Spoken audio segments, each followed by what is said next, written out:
They didn't need soldiers this time. They didn't need armored vehicles in the streets or uniformed officers dragging candidates out of campaign offices. They didn't need to declare a state of emergency or suspend the Constitution or invoke any of the dramatic instruments that authoritarian governments have historically used to eliminate political opposition. They needed something considerably simpler, considerably more deniable, and considerably more elegant in its brutality. They needed a website that didn't work. On the night of March 25th into March 26th, 2026, Venezuela's National Electoral Council, the CNE, staged what I am going to call, without any exaggeration, the most technically sophisticated electoral fraud in the history of Latin American authoritarianism. Not because it was complicated, because it wasn't. Because its genius was its simplicity. Because when investigators, diplomats, and journalists eventually ask what happened, the answer will be, the system returned an error. The page didn't load, the login failed. And when the clock hit 23:59, the deadline passed, and the main opposition coalition's candidate was simply not registered. No crime scene, no witnesses in the traditional sense, no paperwork trail that leads to a specific official who gave a specific order, just a website, and an error message, and a democracy that technically ceased to exist because a server somewhere in Caracas decided, at the precise moment it mattered most, not to respond. Let me tell you who was on the other side of that error message, because this is where the human cost of what I just described becomes real. Corina Yoris is 80 years old. She is a philosophy professor. She has never held a government position. She has never been investigated by any Venezuelan authority, has no legal record, no disqualification, no basis on which the CNE could have rejected her candidacy through any legitimate legal mechanism.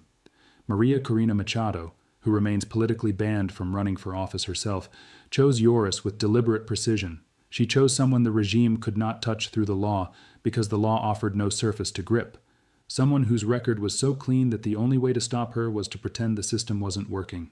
The opposition coalition, the Plataforma Unitaria Democrática, attempted to register Yoris through the CNE's online system. They tried repeatedly. The system returned errors. The clock ran. Midnight came. The deadline expired. And in the morning, Corina Yoris was not a registered candidate, not because anyone said no, because a website said nothing. This is what 21st century authoritarianism looks like when it has learned from its mistakes. You don't imprison the candidate. That generates international headlines and sympathy and solidarity. You don't disqualify them through a legal ruling that requires a paper trail and a decision that can be appealed and challenged. You simply make it technically impossible to complete a bureaucratic process. The violence is invisible. The perpetrator is a server error. The victim has no one specific to accuse, no document to contest, no ruling to appeal. The ballot was not stolen. The form just didn't submit. And while the main opposition was staring at an error screen in the final hours before the deadline, something else was happening on the same CNE platform, something that required no error messages, no technical difficulties, no login failures whatsoever. The system opened for Manuel Rosales. Rosales is not an unknown figure. He ran against Hugo Chavez in 2006. He lost. He went into exile. He returned. He made peace with the regime, the kind of peace that allowed him to become governor of Zulia state, which is to say he accepted the terms of coexistence that the Chavista system offered to politicians willing to operate within its rules rather than challenge its foundations.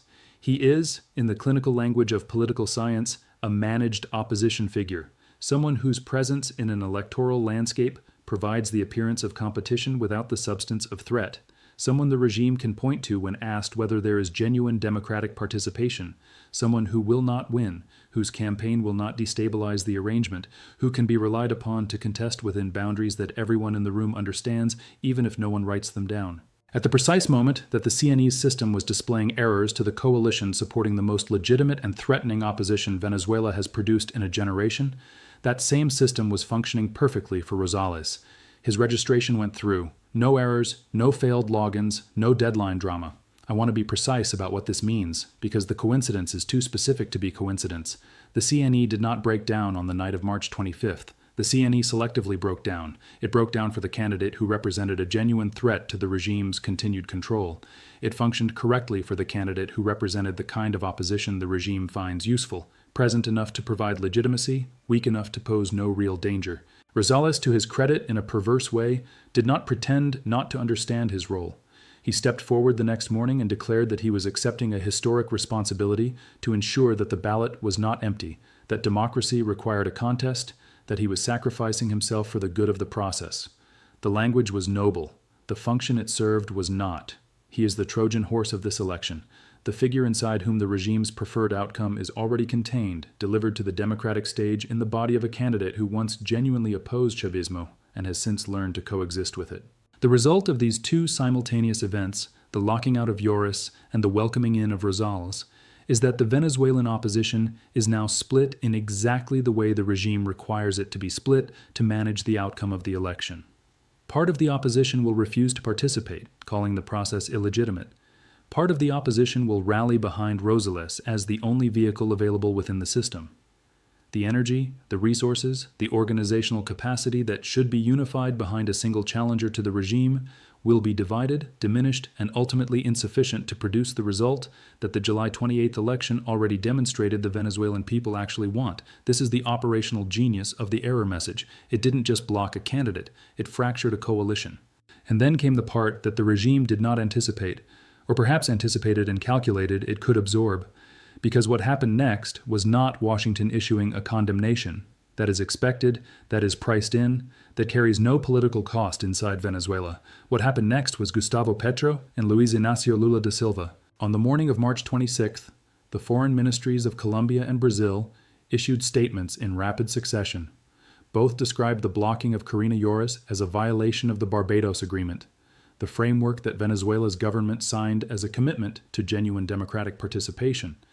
Both expressed what the diplomatic language called deep concern.